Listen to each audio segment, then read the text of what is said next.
Hello from Columbus, Ohio. I'm Scott Foltz alongside Jason Dye. Those stories plus Bulldogs, Buckeyes, and Hawkeyes. Nittany Lions, Tigers, and Trojans. Oh my. All that coming up after this. You're watching Sports Talk on CFC, so stick around.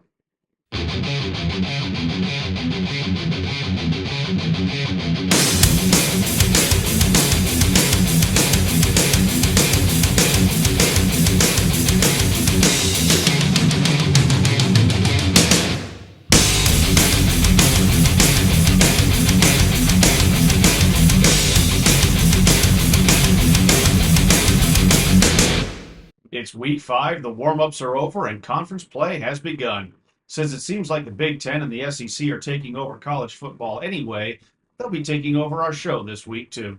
Beginning with 13th ranked Ole Miss hosting number 4 LSU. Both teams sit at 4-0, but the Rebels have had a tougher time against other SEC teams than non conference teams. They dominated Tulane last week 45-10 and destroyed Georgia State in the season opener 63-7, but they only beat Kentucky by 7 and Arkansas by 6. LSU, meanwhile, hasn't been putting up the kind of LSU numbers we've gotten used to. The Tigers' only conference game so far was against Florida, where they beat the Gators by 10. They beat Clemson by only 7 and Louisiana Tech by 16. Last week, they crushed Southeast Louisiana 56-10, and no offense to the Lions, but they're not exactly in LSU's league. I think this one could go either way. No doubt in the last few years, it's been the Bama Georgia show. I mean, you talk about SEC dominance.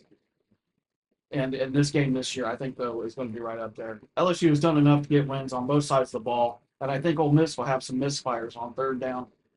I look for that LSU defense to really take charge this week for sure. Definitely liking LSU 30-26 this week. A game that most years would be an SEC championship game. Georgia will host Alabama as the number 5 Bulldogs look to continue their win streak, while the 17th ranked Tide claw their way back up the rankings. Georgia stomped all over Marshall and Austin Peay, holding both teams to less than 10 points, but ran into a wall last week, squeaking by the Vols by a field goal in overtime. Alabama has been on a tear since dropping the season opener to Florida State. The Tide annihilated Louisiana Monroe 73 to nothing and put a pretty good whooping on Wisconsin 38 to 14.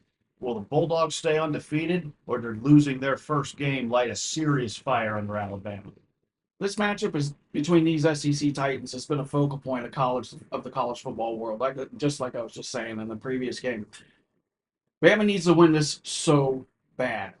There is so you could say what you want about Georgia's a contender and Bama is always going to be the contend. They're going to be in contention year after year. This is true. Bama hasn't looked so sharp. A win over Georgia right now would be huge for them. It would. It Yeah, really, really would. especially after dropping your season opener like that. Bama has to win out. Not so much just to get in the playoffs. They can afford to lose another game and still make a 12-team playoff. But for their own pride, they've got to keep winning.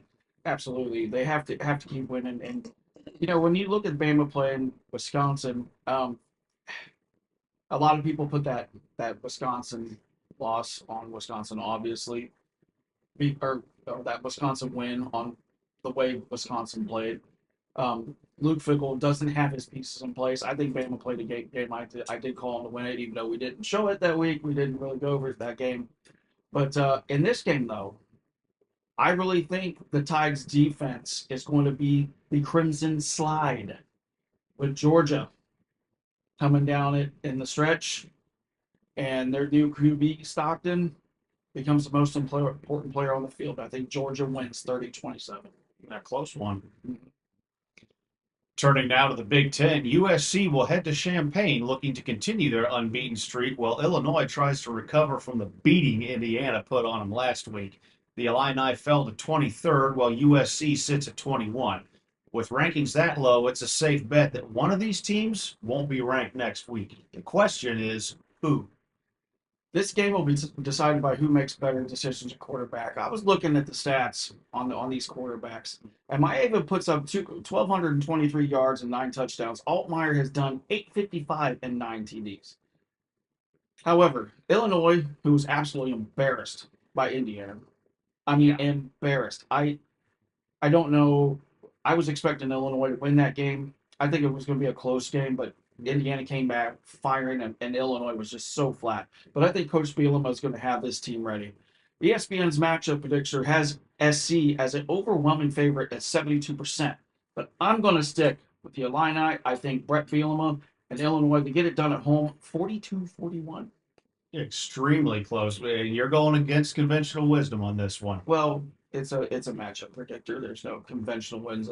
I just You're going with your gut. yeah, and the reason I say that is because SC's defense, even though they are improved, they still have trouble spots, especially with a good throwing quarterback.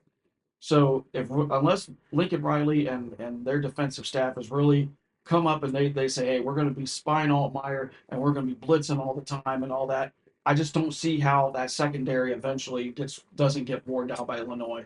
But kind of goes on the other side too. SC can throw the ball, they can still run the ball. They are a better team than they have been in the last couple of years. And like I said, I think this could be a good shootout game. And speaking of Indiana, the Hoosiers will travel to the Hawkeye State to take on the Hawkeye team. Iowa only has one loss so far against Iowa State in the Cyhawk game and two victories over UMass and Rutgers, while Indiana is currently 4-0. Wins over Old Dominion, Kennesaw State, and Indiana State might seem like easy victories, but it's the 63-10 shellacking of Illinois last week that has everyone, including us, still talking. Yeah, and I was so impressed by Indiana. I mean, Kirk Cinetti, he's talked the talk like some other coaches in this league this year.